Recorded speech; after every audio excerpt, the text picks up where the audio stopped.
You are accepted. Sorry, you are rejected. Nice to know about you. Rahul was great in his speech today. I almost slept in the communications lecture today. कौन सी एक चीज इन सारे responses में common है? एक well defined introduction. आप जो अपना इंट्रोडक्शन देते हैं वो आपके ऑडियंस के दिमाग में एक गहरी छाप छोड़ देता है। आपका इंट्रोडक्शन सुन के सामने वाला ये डिसाइड करता है कि आपको सुनना भी है कि नहीं। वीडियो के दौरान 2 सिल्वर टिप्स और एक गोल्डन टिप दूंगा। इसके लिए वीडियो को एंड तक देखना जिससे आपको सबसे ज्यादा फायदा हो। आगे बढ़ने से पहले जल्दी से चैनल को सब्सक्राइब कर लीजिए और बेल बटन को प्रेस कर लीजिए। Introduce yourself. ये क्वेश्चन या तो आपको 1000 बार पूछा गया होगा या आपने 1000 बार पूछा होगा, लेकिन क्या आपने ये कभी सोचा था कि ये 2 वर्ड का क्वेश्चन आपकी अपॉर्चुनिटीज को मेक या फिर ब्रेक कर सकता है? क्या आपको ये पता था कि ये क्वेश्चन का presence almost 100% job interviews, debates, TV, social media interviews, panel discussions वगैरह में होता है? क्या आपने कभी भी 1 घंटा अपने साथ बैठकर इस क्वेश्चन का एक स्ट्रक्चर्ड रिस्पॉन्स तैयार किया है? क्या हर 3 महीने या 6 महीने में आप इस क्वेश्चन के रिस्पॉन्स को अपडेट करते हैं? अगर इन दोनों सवालों का जवाब ना है तो सावधान हो जाइए, आप अपने कामयाबी की पॉसिबिलिटी खुद ही कम कर रहे हैं। काफी आसान लगने वाले इस सवाल का जवाब काफी ट्रिकी है। आपको अपना इंट्रोडक्शन करीब 60 सेकंड्स में देना है और इन 60 सेकंड्स में आपको अपने आप को बेस्ट पॉसिबल वे में बेचना है। टीवी देखते देखते अगर आपने कोई एक इंटरेस्टिंग एडवर्टाइजमेंट देखा तो आप रुक जाते हैं, लेकिन बेकार एडवर्टाइजमेंट के टाइम पे आप चैनल बदल देते हैं। वैसे ही अट्रैक्टिव इंट्रोडक्शंस को ऑडियंस या इंटरव्यूअर्स थोड़ा सा ध्यान देते हैं और बेकार को स्किप कर जाते हैं। तो पेन और पेपर ले लीजिए। अगले 5 या 10 मिनट में आपके इंट्रोडक्शन के एक स्ट्रक्चर को रेडी कर लेते हैं। हार्वर्ड के अनुसार कोई भी इंट्रोडक्शन के 3 पार्ट्स होने चाहिए। पहला हो गया पास्ट, दूसरा हो गया प्रेजेंट और तीसरा हो गया फ्यूचर। बस इतना आसान है। अगर मैं अपना एक्सपीरियंस आपके साथ शेयर करूं तो मैंने करीब 1000 इंट्रोडक्शंस को रीड किया होगा या फिर सुना होगा। जो अच्छे इंट्रोडक्शंस होते हैं उसमें पास्ट, प्रेजेंट और फ्यूचर का रेशियो करीब 30%, 50% और 20% रहता है। चलिए सबसे पहले पास्ट पोर्शन को डिस्कस करते हैं। इस पोर्शन में आप सबसे पहले अपना नाम बताएंगे। नाम बताने के बाद आप जिस किसी शहर, स्टेट, कंट्री से हेल करते हैं उसका नाम बताएंगे। उसके बाद आप अपने एजुकेशनल क्वालिफिकेशंस को प्रेजेंट करेंगे और स्पेशली उनमें जो अचीवमेंट्स है उनको हाईलाइट करेंगे। एजुकेशनल क्वालिफिकेशंस को प्रेजेंट करने का सही तरीका होता है कि आपका मोस्ट रिसेंट एजुकेशनल क्वालिफिकेशन पहले आएगा और उसके बाद पुराने क्वालिफिकेशंस आएंगे। मतलब अगर आपने बैचलर्स के बाद मास्टर्स किया है तो आपको डेफिनेटली मास्टर्स पहले लिखना है, इवन दो आपको बैचलर्स में गोल्ड मेडल था। सिमिलरली आप जब अपने वर्क एक्सपीरियंसेस की बात करेंगे तो आपको मोस्ट रिसेंट वर्क एक्सपीरियंसेस पहले प्रेजेंट करने हैं। ध्यान रहे आपको अपना करंट वर्क एक्सपीरियंस इस सेक्शन में प्रेजेंट नहीं करना है। सिल्वर टिप नंबर 1, आप जब भी अपने वर्क एक्सपीरियंसेस को प्रेजेंट करें तो आपको ये ध्यान रखना है कि आपने जो कुछ भी काम किया है उसका जो इम्पैक्ट स्टेक होल्डर्स पे हुआ है उस इम्पैक्ट को आपको प्रेजेंट करना है, ना कि अपने रोल को।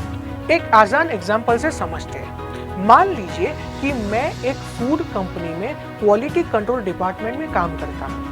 लास्ट 2 साल से इस डिपार्टमेंट में काम करते करते मैंने कस्टमर्स को पास ऑन होने वाली डिफेक्ट्स का रेशियो 15% से कम किया है। तो मैं अपने इंट्रोडक्शन में ये कहूँगा कि मैं XYZ कंपनी के क्वालिटी कंट्रोल डिपार्टमेंट में काम करता हूँ और लास्ट 2 साल में कस्टमर्स तक पहुंचने वाले डिफेक्टिव फूड प्रोडक्ट्स के रेशियो को 15% से रिड्यूस करने में मैंने कंट्रीब्यूट किया है। आपका ये जवाब मोस्ट ऑफ द इंट्रोडक्शन से हटके होगा और आपका इंटरव्यूअर या आपकी ऑडियंस इससे इम्प्रेस हो जाएंगे। आपके पास्ट वर्क एक्सपीरियंसेस में अगर आपको कुछ रिकॉग्निशन या अवार्ड मिला है तो उसको जरूर से प्रेजेंट करिए, बट एक चीज का ध्यान रखिए कि आपको यहाँ इगोइस्टिक नहीं होना है, मॉडेस्ट रहना है। हमारे इंट्रोडक्शन का दूसरा हिस्सा है आपका प्रेजेंट। इस सेक्शन में जनरली आप जो प्रेजेंट काम कर रहे हैं या फिर प्रेजेंट स्टडीज कर रहे हैं उसके बारे में आपको प्रेजेंट करना रहेगा। आपको यहाँ 2 चीजें कवर करनी है। पहला, आपकी ऑर्गेनाइजेशन या फिर स्टडी इंस्टीट्यूशन का नाम और डिस्क्रिप्शन।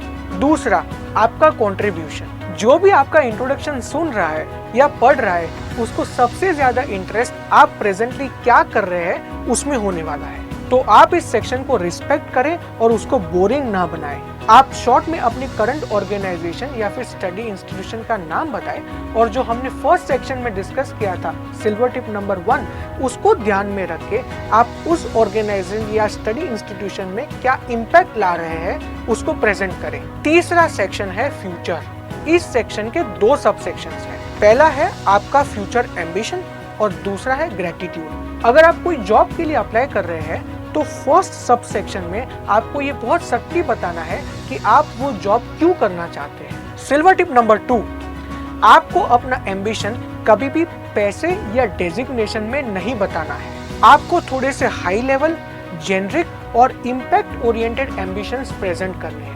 उदाहरण के तौर पर अगर आप अपनी फूड कंपनी को छोड़कर इंडस्ट्रियल इक्विपमेंट्स कंपनी के क्वालिटी कंट्रोल डिवीजन को ज्वाइन करना चाहते हैं तो आपके एम्बिशंस ये होने चाहिए कि आप कॉम्प्लेक्स क्यूसी प्रोसेसेस को समझना चाहते हैं और अपकमिंग क्यूसी चैलेंजेस को एड्रेस करना चाहते हैं। आप ज्यादा रिस्पॉन्सिबिलिटीज लेना चाहते हैं। फ्यूचर के पोर्शन में जो सेकंड सब सेक्शन है वो बहुत ही सिंपल है, इसलिए अक्सर लोग भूल जाते हैं। आपको सामने वाले को थैंक यू बोलना है। आपको अपने आप को इंट्रोड्यूस करने की अपॉर्चुनिटी देने के लिए और उनका टाइम देने के लिए। आपका ये ग्रेटिट्यूड आपकी पर्सनालिटी के बारे में एक बहुत ही इंपॉर्टेंट हिंट देता है जो आपका पूरा इंप्रेशन बदल के रख देता है। तो आप बोलेंगे 2 सिल्वर टिप्स तो आ गए, लेकिन गोल्डन टिप क्या है? इतना सस्पेंस क्यों? चलिए सस्पेंस को खोल देते हैं। आप जिस किसी भी सिचुएशन में अपना इंट्रोडक्शन देने के लिए जा रहे हैं, जैसे कोई फर्स्ट मीटिंग या कोई इंटरव्यू या कोई स्पीकर सेशन, तो उस पर्टिकुलर कंपनी, इवेंट, ऑडियंस के बारे में जितना जान सको उतना जान लेना चाहिए। इसके कारण आप अपने इंट्रोडक्शन को वो particular situation, event, interviewer, audience के अनुसार पर्सनलाइज कर पाएंगे और आपका ये पर्सनलाइज इंट्रोडक्शन स्टैंड आउट कर जाएगा। चलिए अपने पुराने एग्जाम्पल को कंटिन्यू करते हैं। अगर आप एक इंडस्ट्रियल इक्विपमेंट कंपनी के क्यूसी रोल में अप्लाई करने जा रहे हैं तो आपको इंटरनेट के मीडियम से या फिर न्यूज़पेपर्स के थ्रू या फिर सोशल मीडिया के थ्रू या फिर उस कंपनी में काम करने वाले अपने फ्रेंड्स और कनेक्शंस के थ्रू उस कंपनी के क्यूसी चैलेंजेस को समझ लेना चाहिए। अगर आपने वो जान लिया और समझ लिया तो आप अपने इंट्रोडक्शन में बहुत क्लियरली ये कह पाएंगे कि आप ABC चैलेंज या फिर XYZ चैलेंज को सॉल्व करने के लिए बहुत ही ईगर है। मैं आपको यकीन दिलाता हूँ दोस्तों कि ये सीक्रेट स्ट्रेटेजी इतनी इफेक्टिव है कि अगर आप इसका यूटिलाइजेशन करेंगे तो हजारों जॉब एप्लीकेशंस में से आपकी एप्लीकेशन स्टैंड आउट हो जाएगी। जितना इम्पोर्टेंट इंट्रोडक्शन को बनाना है उतना ही इम्पोर्टेंट इंट्रोडक्शन को अपडेट करना है, वो भी रेगुलरली।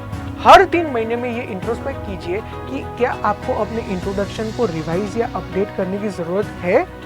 अगर हाँ तो उसको फर्स्ट प्रायोरिटी मानकर जरूर कीजिए।